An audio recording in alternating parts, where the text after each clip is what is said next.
క్రమంలో మరి ఒక ప్రొసీడింగ్స్ని రిలీజ్ చేశారు ఈరోజు. మరి దానికి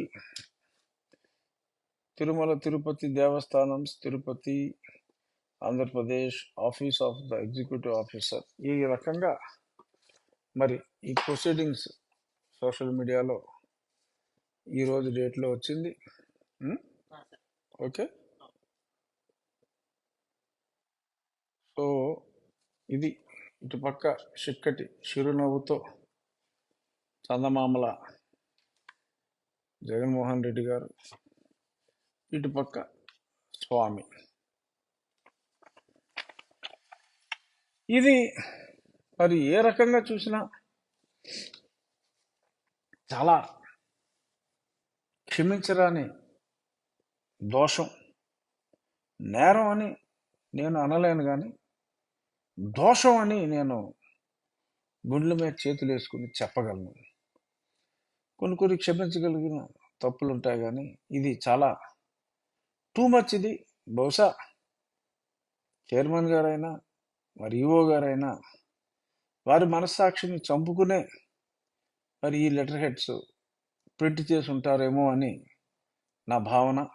తెలిసి చేసినా తెలియక చేసిన తప్పే. మరి ఇమ్మీడియట్గా ఆ లెటర్ హెడ్స్ని స్క్రాప్ చేయాలి. ఎందుకు అనంటే రాష్ట్ర ప్రభుత్వానికి, టెంపుల్ అడ్మినిస్ట్రేషన్కి, అంటే మత విశ్వాసానికి సంబంధించిన దేనికి రాష్ట్ర ప్రభుత్వంతో, రాష్ట్ర ప్రభుత్వ అడ్మినిస్ట్రేషన్కి ఎటువంటి సంబంధం లేదు. ఈవోని రాష్ట్ర ప్రభుత్వం అపాయింట్ చేసినప్పటికీ కూడా ఈవో స్వామి సేవకుడే తప్ప అతను వేరే వ్యక్తి కాదు, రాష్ట్ర ప్రభుత్వం తరపున వ్యక్తి కాదు. స్వామి సేవకు అతన్ని డివోట్ చేసినట్టే లెక్క. మరి ఉన్న రూల్స్ని కనీసం అర్థం చేసుకోకుండా, నాకు గుర్తున్నంత వరకు 2008 కానీ 2009 కానీ రాజశేఖర రెడ్డి గారు ఒకప్పుడు ఒక టెంపుల్ దగ్గర, ఒక ప్రసిద్ధి చెందిన టెంపుల్ దగ్గర, ఆ పట్టణంలో ఒక రాజకీయ నాయకుడు ఫ్లెక్సీలు చాలా ఎక్కువగా పెట్టినప్పుడు దేవాలయాల ప్రాంగణాల్లో వ్యక్తుల ఫ్లెక్సీలు ఎటువంటివి ఉండటానికి వీల్లేదు. అలాగే ఏదన్నా టెంపుల్ ఉత్సవాలు జరిగినప్పుడు కూడా ఆ దేవుడి లేదా ఆ అమ్మవారి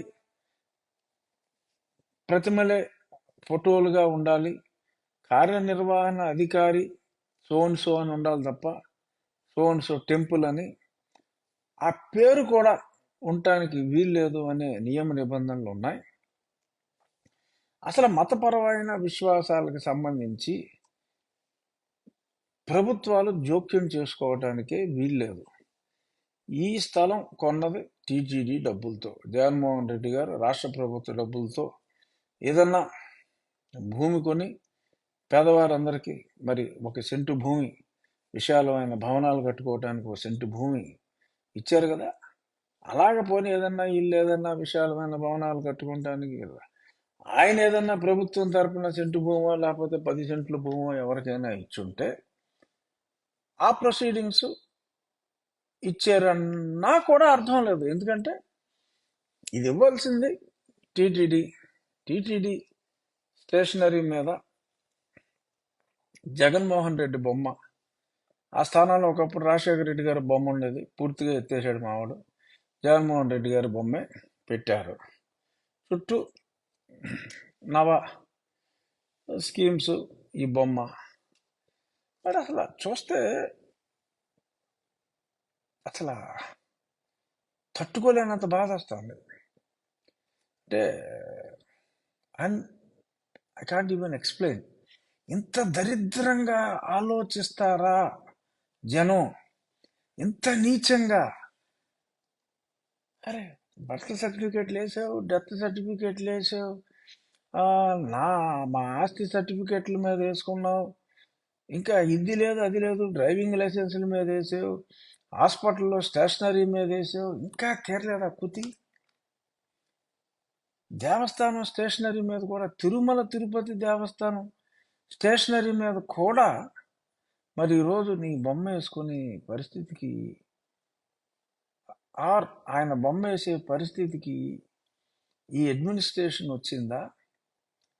మరి లేదు, నా బొమ్మ పడాల్సిందే అని మరి జగన్మోహన్ రెడ్డి తరపున మరి ఆ ససామాలు కానీ లేదంటే ఇంకెవరైనా కానీ మీకు చెప్తే ఏమీ చేయలేని దయనీయమైన పరిస్థితుల్లో మీరు ఈ దారుణ క్రీడకు ఒడికట్టారా? అంటే ఇంకా రేపొద్దున్న ఒక్క మూల విరాట్ మార్పు తప్ప ఇంకా దేనికైనా రెడీ అయిపోతారా వారు అడిగితే? కరుణాకర్ రెడ్డి గారన్నా, ధర్మారెడ్డి గారన్నా వ్యక్తిగతంగా నాకు అపరిమితమైన గౌరవం ఉంది. వ్యక్తులుగా వారు మంచివారు. కానీ మరి ఈ రకమైన ప్రెషర్స్కి తట్టుకొని ఓ పక్క స్వామి తిరుపతి దేవస్థానం, ఇంకో పక్క జగనానంద స్వామికి సమానంగా మీరు ఇవ్వటం ఎంతవరకు భావ్యం? అంతగా మరి భగవంతుడైన శ్రీనివాసుని, ఇప్పుడు తమిళనాడు స్టేట్ గవర్నమెంట్ ఎంబ్లం ఏంటి? టెంపుల్ అండి. అలాగే వెంకటేశ్వర స్వామినే ఒకవేళ లోగోగా, రాష్ట్ర ప్రభుత్వ లోగోగా పెట్టుకోకూడదు. ఒకవేళ పెట్టుకుంటే మెజారిటీ ప్రజల హృదయాల్ని దోచుకునే అవకాశం ఉంటుంది. అప్పుడు దాని కింద ముఖ్యమంత్రి గారి ఫోటో కూడా, అంటే రాష్ట్ర ప్రభుత్వ లోగోగానే స్వామిని పెట్టుకుంటే ఆ లోగో కింద పక్కన పెట్టుకోవచ్చు. అంతేగాని ఇలాగా టెంపుల్ స్టేషనరీలో మరి ఈ రకంగా మరి it is not at all in good taste. ఇది ఉన్న చట్టాలన్నిటిని కూడా అతిక్రమించటం, వారి గైడ్ లైన్స్ని అతిక్రమించటం. అసలు నార్మల్గా గతంలో ఎప్పుడో చెప్పుకున్నాం, కానీ ఈ సందర్భంగా మళ్ళీ చెప్పుకోవాల్సి వస్తుంది. ఏంటంటే నార్మల్గా ఒక అన్య మతస్థుడు తిరుపతి టెంపుల్కి వచ్చినప్పుడు అక్కడ ఒక బుక్లో, though I belong to Christian religion, I have utmost faith on Lord Venkateshwara and hence I am visiting అని రాయాలి. అబ్దుల్ కలాం గారు కూడా రాశారు. ఎవరైనా అన్యమత విశ్వాసం కలిగిన వాళ్ళు కూడా కొలిచే భగవంతుడు శ్రీనివాసుడు. సరే, ఆయనకన్నా మరి గొప్పవాడుగా ఆయన భావిస్తాడేమో నాకు తెలియదు. సాధారణ ప్రజల దగ్గర అయితే ఆయన భావన, ఆయన భావ ప్రకటన ఆ మాదిరిగానే ఉంటుంది. సరే, ఆయన ఎన్నన్నా అనుకోవచ్చు, మనకి ఇబ్బంది లేదు, ఎవరికి ఆడే గొప్ప, పర్వాలా. కానీ మరి ఆ నియమ నిబంధనల్ని పాటించమని అడిగే ధైర్యం అక్కడ పరిపాలించే ఏ ఉద్యోగికి లేదు. సరే పో, వాళ్ళకి లేకపోయినా ఈయనకు ఉండాలి, ఈయనకి అసలు లేదు, సర్లే పో. కానీ ఇప్పుడు సాక్షాత్తు దేవుడికే పోటీ వచ్చే విధంగా స్టేషనరీలో ఈ చోటు సంపాదించుకోవటం, మరి అది ముఖ్యమంత్రి గారు చెప్పారా, సకల శాఖ మంత్రి గారు చెప్పారా, మరి ఎవరు చెప్పారు? లేదు, ఆయన్నే ప్రసన్నం చేసుకుంటానికి మరి ఇంకెవరైనా చేశారా? తెలిసి కరుణాకర్ రెడ్డి గారు, ధర్మారెడ్డి గారు ఈ దారుణానికి ఒడిగట్టి ఉంటారని నేనైతే అనుకోవట్లే. కానీ మరి వీరికి తెలియకుండా జరగదు ఏమో.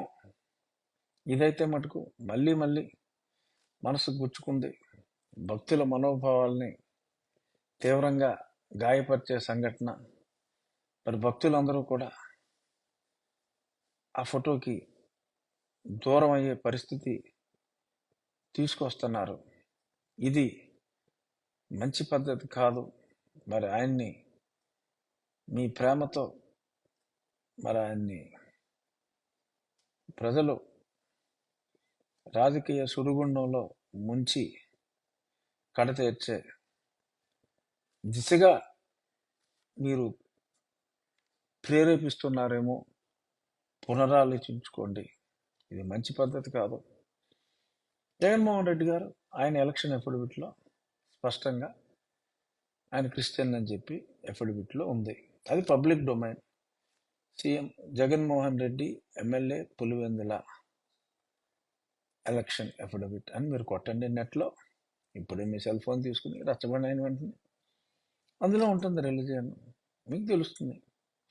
సో ఆయన రాయలేదు అంటే మరి బహుశా మరి మా స్వరూపానంద గారు కార్యక్రమాల్లో వారు పాల్గొనటం కానీ, వారు అప్పుడప్పుడు మరి చిరంజీవి స్వామి గారిని కలవటంలో కానీ, మరి ఇటువంటివి చూసినప్పుడు మేబీ 2019 ఎలక్షన్ అఫిడవిట్ కదా అది, ఇప్పుడు వారు హిందూ మతం స్వీకరించారా అనే అనుమానం రావటం సహజం, మంచిదే. హిందూ మతం అన్ని మతాల వారిని తనలో తీసుకోగలదు. హిందూ మతం అనేది it's a way of life. So సాధారణంగా మేబీ స్వామీజీలు వారిని హిందూ మతంలోకి తీసుకొచ్చేసారేమో, నాకు తెలియదు. అందుకనే ఆయన సంతకం పెడతలేదేమో మరి నాకు తెలియదు. బహుశా ఇప్పుడు ఎలక్షన్ అఫిడవిట్స్ వస్తే తెలుస్తుందేమో. బట్ చిన్న ప్రొసీజరు ఫాలో అయితే వచ్చిన ఇబ్బంది ఏమిటి? ఈ విషయంలో శ్రీమతి భారతిరెడ్డి గారిని మనస్ఫూర్తిగా అభినందిస్తున్నాను నేను. వారికి వారి మతం పట్ల విశ్వాసం అద్భుతం. విశ్వాసం లేని మతం పట్ల అవిశ్వాసం ప్రకటించక్కర్లా, దూరంగా ఉన్నారు. ఎందుకంటే అఫిడవిట్ ఇచ్చి రావటం ఇంట్రెస్ట్ లేక మరింత చేత మరి ఆవిడ రాట్లా. చక్కని నిర్ణయం తీసుకున్నారు శ్రీమతి భారతిరెడ్డి గారు. అలాగే శ్రీయుతులు ఎడుగురు సందంటి జగన్మోహన్ రెడ్డి గారు కూడా మారుంటే ఓకే, మారకపోతే ఒక్క సంతకం, అంతకు మించి ఇబ్బంది ఏముంది? మరి ఇక్కడి నుంచి అయినా మళ్ళీ వారు తిరుపతి వచ్చినప్పుడు ఇమీడియట్గా ఈ స్టేషనరీకి స్వస్తి చెప్పి మరి ఆ పిదప మరి ఒక మంచి టెంపుల్ కల్చర్ని, టెంపుల్ సంప్రదాయాన్ని గౌరవించే విధంగా ఉంటే ఆయన ఎందరో ఒక్క మతస్థులనే కాదు అన్ని మతస్థుల హృదయాల్ని కూడా ఆయన దోచుకోగలిగే అవకాశం ఉంటుంది. ఒక భక్తుడిగా నా విన్నపం ముందుగా కరుణాకర్ రెడ్డి గారికి, మిత్రులు కరుణాకర్ రెడ్డి గారికి, ధర్మారెడ్డి గారికి, అయ్యా ఆ స్టేషనరీ మరి అది ఆఫీస్ మరి ఇంటర్నల్గా యూజ్ చేసుకునే స్టేషనరీయా మరి ఎక్స్టర్నల్ కమ్యూనికేషన్కా, మరి ఇదైతే క్లియర్గా ఉంది. మరి అదేంటో మీరు చూసి విత్డ్రా చేయండి. ఆర్ అదర్వైజ్ సీఎం ఆఫీస్లో రాజకీయాలతో పాటు అఫీషియల్ వర్క్ కూడా చూసుకునే మరి ధనంజయ రెడ్డి గారికి మరి విశాఖపట్నం నుంచి ఆ ప్రాంతాన్ని పర్యవేక్షించడానికి అక్కడికి వెళ్ళిపోవాలి, పార్ట్ ఆఫ్ ద సెక్రటేరియట్ అని చెప్పి అహర్నిశలు పనిచేస్తున్న జవహర్ రెడ్డి గారికి, సాక్షాత్తు భగవత్ స్వరూపులుగా మరి చిత్రీకరించబడ్డ ముఖ్యమంత్రి వర్యులు శ్రీయుతులు జగన్మోహన్ రెడ్డి గారికి నా విన్నపం ఏమిటంటే, దయచేసి తప్పులు చేయటం మానవ సహజం. మీకు తెలియకుండా ఉత్సాహంతో ఎవడో ప్రింటర్ గాడు ప్రింట్ చేసి ఉంటే సరిగ్గా చూసుకోకుండా మీరు వాడుండొచ్చు కూడా. సో కాబట్టి జస్ట్ స్వామి తెలియక జరిగిన తప్పిది అని చెప్పి just let us move on. ఆ స్టేషనరీ ముందు విత్డ్రా చేసుకోండి. ఆ తర్వాత టెంపుల్ వ్యవహారాల్లో దయచేసి ప్రభుత్వ అతి జోక్యం లేకుండా చూడండి. మరి వ్యక్తిగతంగా వారు ఉన్నతులు కాబట్టి వారికి వదిలేయండి. ట్రెడిషనల్గా అక్కడున్న సంప్రదాయాల్ని కాపాడుకునే దిశగా వాళ్ళని పనిచేయనివ్వండి. ఎందుకంటే ఇంకా వారికి కూడా భగవంతుని సేవ చేసే అవకాశం 4 నెలలు ఇచ్చాడు భగవంతుడు. జనవరి, ఫిబ్రవరి, మార్చ్, ఏప్రిల్ నెలాఖరులాగా. సో కాబట్టి ఈ 4 నెలలు